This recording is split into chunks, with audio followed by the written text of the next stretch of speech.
Transaction authorities.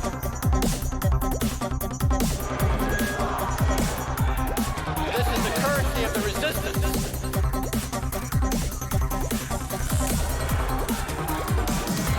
What is Bitcoin?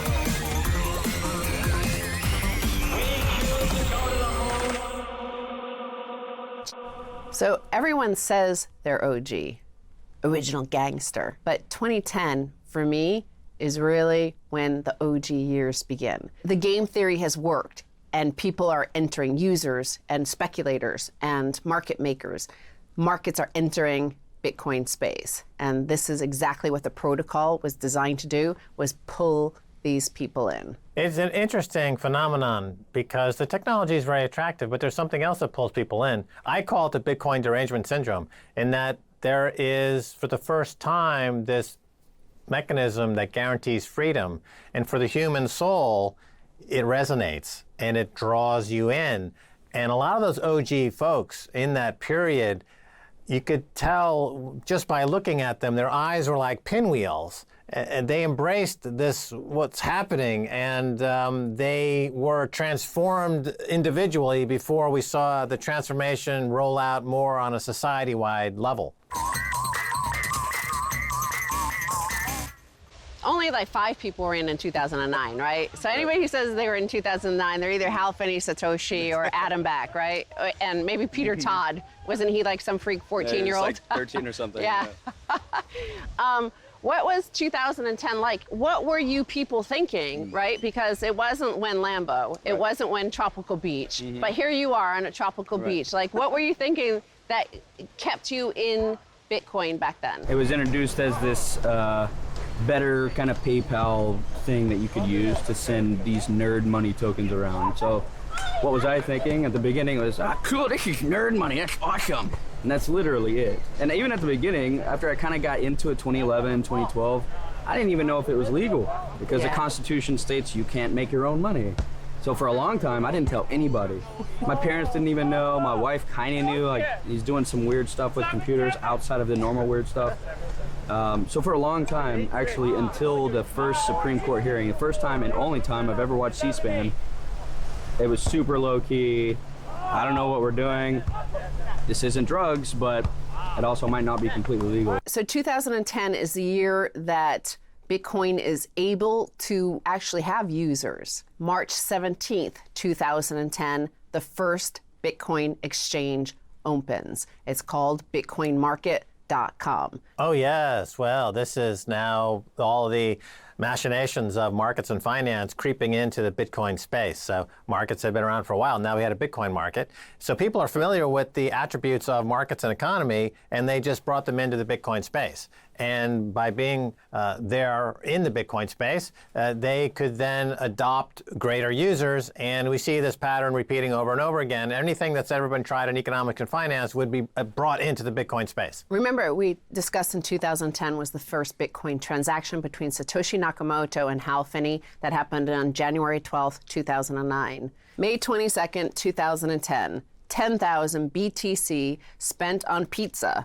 The first real-world transaction using Bitcoins takes place when a Jacksonville, Florida programmer, Laszlo Hanyecek, offers to pay 10,000 Bitcoins for a pizza on the Bitcoin forum. At the time, the exchange rate put the purchase price for the pizza at around $25. Right. Well, again, to use an analogy from war, this is the shot heard around the world. This is now Bitcoin entering into commerce. It's now at the cash register. It's now people buying stuff. It's now got a real world application. July 11th, 2010, Slashdot wrote about the upgrade to version 3 of the Bitcoin client. This was one of the early internet outlets for the sort of hacker community beyond 4chan. 4chan is more the troll hacker side of the internet. Slashdot is the code writers, the programmers, the tech nerds, the geeks that went there to find information. So here, Slashdot focuses on the upgrade to the client, version 3 of the Bitcoin protocol. All these hackers, all these coders, all these programmers, all these geeks see it and say, what is Bitcoin? Go over to Bitcoin, and the price just by them looking at it, it goes up 900% from 0.8 of a penny to 8 cents. At that time, in Bitcoin's history, it was still considered a novelty, and people looked suspiciously at it, and they were afraid to use it because they didn't want the label of being a freak and a geek. Slashdot, of course, already well into their freakdom and geekdom. We're happy to give it a seal of approval and cover it, and this was the beginning kind of internet phase, whatever number you want to put on it, but another kind of explosion, technology-driven, that was giving birth thanks to the hackers and cypherpunks and quasi-alchemists that had done so much so far to change the world as we know it. A friend sent the article on Slashdot in 2010 for me to read. I read it and I called, this is there is no way this thing's ever gonna work. I mean, and then he went and looked at Coldbase and he just, nope, there is no way. It took me at least a year to sort of go back and forth and appreciate and see that it actually worked. I mean, it was riddled with bugs, like anything that's new software-wise, right? It's a very hard problem. It was so hard, the coordination problem, that there was a very clever little trick. I can't remember who made it, but we used the IRC channel for nodes to find themselves. There wasn't enough nodes in the network. People were mining on their laptops, and then people were mining on video cards. I remember this guy who almost burned his house down because his laptop was running overnight, and it was different. I mean, I think we were a lot more focused on trying to really understand what Bitcoin was, because it made no sense, in all honesty. I mean, I'm not a financial guy, and I couldn't really grasp what was happening there, right? Until, for me, it clicked in a way, this is a new asset class, right? This is a whole complete new thing that's based in nothing else. It's not a derivative of anything else. And I don't think we attempt anything like this before. It was a fascinating experiment. So more users are being drawn into Bitcoin. But was Satoshi perfect? Was the code perfect? No, there were many, many flaws in the code of Bitcoin. August 15th, 2010, exploit generates 184 billion Bitcoins. So this was known as the value overflow incident. That was block number 74638, and it contained a transaction that created 184 billion Bitcoins. A new version of the client was published within 5 hours of the discovery that contained a soft forking changing to the consensus rules that rejected output value overflow transactions greater than 21 million. Through each fork, we're making an iteration to be more secure. So from a security perspective, I'm okay with more iterations being made. We're going to continue to find more bugs, I think. The guy was obviously very intelligent, very smart, but he wasn't a skilled programmer. So the code that he wrote was very kludge, was very messy, but it was functioning, and he made some good decisions about how it works, but then some other things is very strange, and they're kind of like things that we have to live with inside of Bitcoin. Right, it's a misnomer to think that Bitcoin was birthed perfect, in a perfect state of being. It's being actively developed from day one, as we see right here in this active development of this particular exploit. And this has been going on since day one. The fundamental foundation of it, the balancing of incentives and the architecture, has maintained all assaults on it, and it is a foundation upon which you can build on top of it, but does require constant development and feed and care of the protocol. There were mistakes, at least in the code and in some of the initial design. The thing that Satoshi got right was the monetary policy, because it is fixed and it is permanent, and it is not going to be changed anytime soon without the consent of everyone on the network. So that's the thing that Satoshi got right. September 29th, 2010, another exploit discovered. So it genuinely appears that Satoshi was not perfect, that his creation was not divine and immaculate. There were many flaws in it. The community of code writers, the community of Bitcoin core contributors fixed it. In this case, it was discovered by a guy going by the name of Kermit, and it resulted in a new version of the Bitcoin client, which then fixed this microtransaction problem. Right, so at this time, Bitcoin is still very much a software experiment, and the price is immaterial. It's a novelty. The idea of it price going, as we know, up into the tens of thousands of dollars was not in anyone's thought process at the time. And they still, wanted to fix the architecture in a way that would be sustainable. During the Renaissance in Europe, the idea of the self-sustaining dome that we saw built in that period was an architectural triumph. And after many failed attempts, there was finally the ability to do so. And that then became the standard by which modern architecture referenced. So here you have this ability, again, scarce digital value, that double spend problem solved.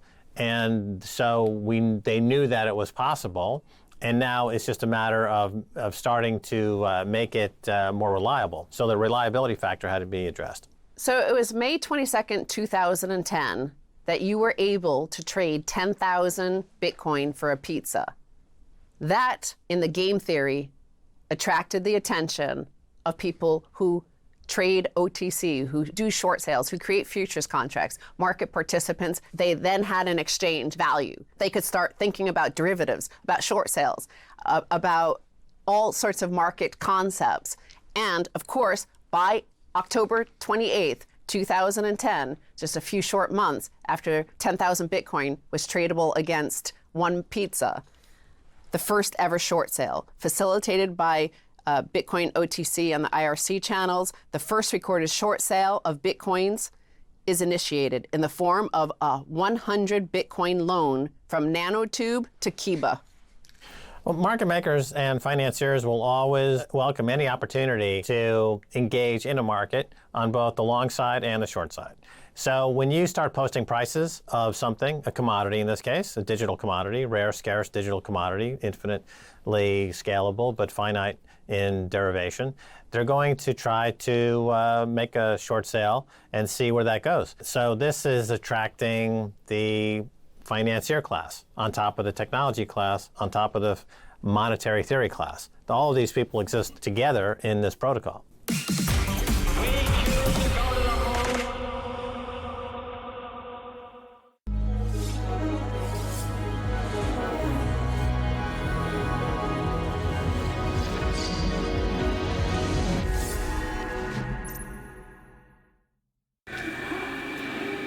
Lenin ist die Attraktion. Deshalb kommen die Leute, die Besucher aus aller Welt hierher. Yes, here comes Lenin. Finally. Lénine, le grand Lénine, a dit ou bien la révolution empêche la guerre, ou bien la guerre provoque la révolution. We have many things in this world, and this is enough for everyone. And why some people want to take everything, all the power, just for themselves? Om egoismen skulle styra världen, det är ju rätt självklart att det går åt helvete.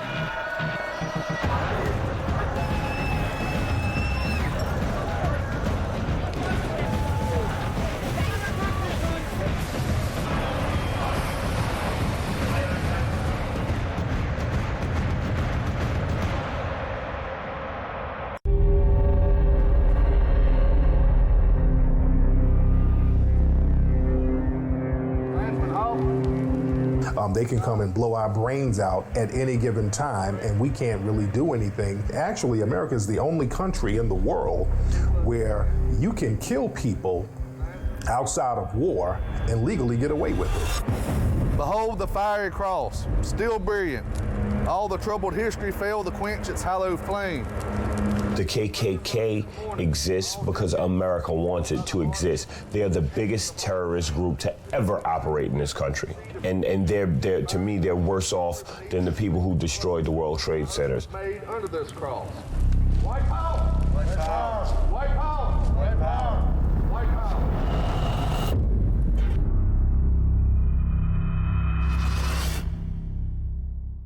We need a political impulse, and that needs to come from,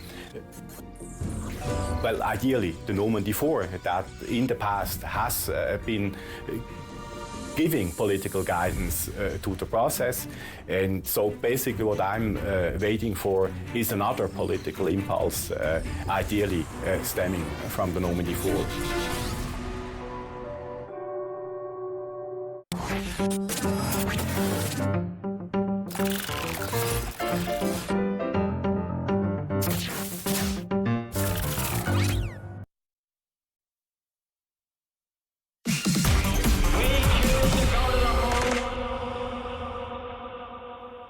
So we're talking about the OG years. In 2010, not only did we have the first short sale, but we also had Bitcoin's very first obituary. 15th of December, 2010.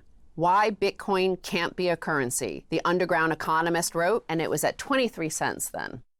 Sure, every major piece of technology that comes around that changes everything is considered to be unworkable and going to die soon. I mean, we've seen this like time and time again. So it's not surprising that the press would look at it and say, hey, you know, this can't possibly work. And this is to be expected. And they, of course, were wrong. It becomes anti-fragile. How do we all agree on one specific version of this history of transactions? And also, how do we all agree on a certain set of rules about how we're going to govern our money? And it's difficult to get people to agree on that because everybody wants to screw each other over, right? Nobody's honest. We always have to assume that every participant is going to find a way to attack us or to get some advantage over us. And normally, to solve this problem, what we did is we built governments and we built centralized authorities to solve this coordination problem. So the game theory is kind of like the rule set and just the incentive structure that gets everybody to agree, because if someone tries to cheat the system, he will be penalized in a way. So it's kind of like the driving force that keeps everybody in check. And we arrive at an equilibrium where everybody's kind of happy with the rules of Bitcoin, and everybody's happy that the transaction history set is this and it can be modified. And that happens organically, spontaneously, and it doesn't come from anybody. It's not a top-down.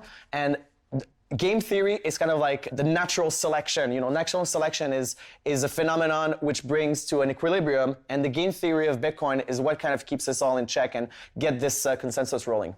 So let's look at the environment in which Bitcoin is evolving. Just a few weeks after ending QE1, just $600 billion printed for them, the World Economic Forum, Davos, happens in January 2011. And here is the headline, Max.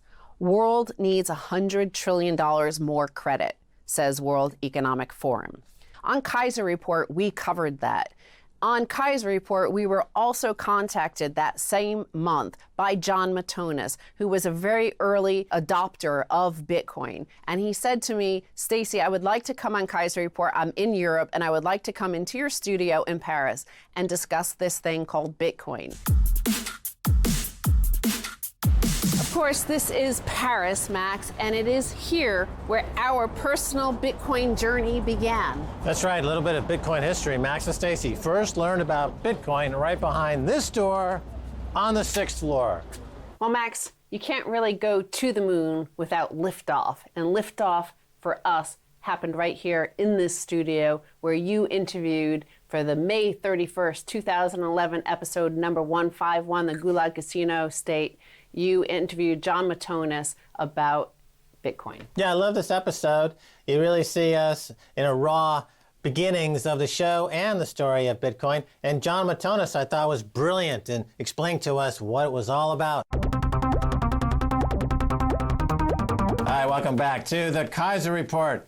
Time now to turn to economist Jon Matonis. So, what is Bitcoin? At the very basic level, Bitcoin is a peer-to-peer distributed electronic currency. When you lose Bitcoins, they're destroyed. You can't get them back.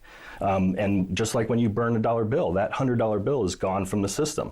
So that's what makes these so unique and different, is that it's not just a counterparty trade like with PayPal. It's a digital bearer token that you can actually send to someone over the internet. And we haven't had that before on the internet, which is what a lot of people miss in this. Okay, now clearly this is a challenge to the status quo. So, but you're taking on the establishment in this way.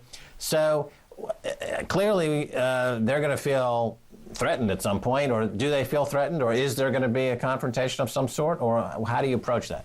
I don't think that Bitcoin is large enough right now to be on the radar of many governments. The entire economy is approximately $50 million.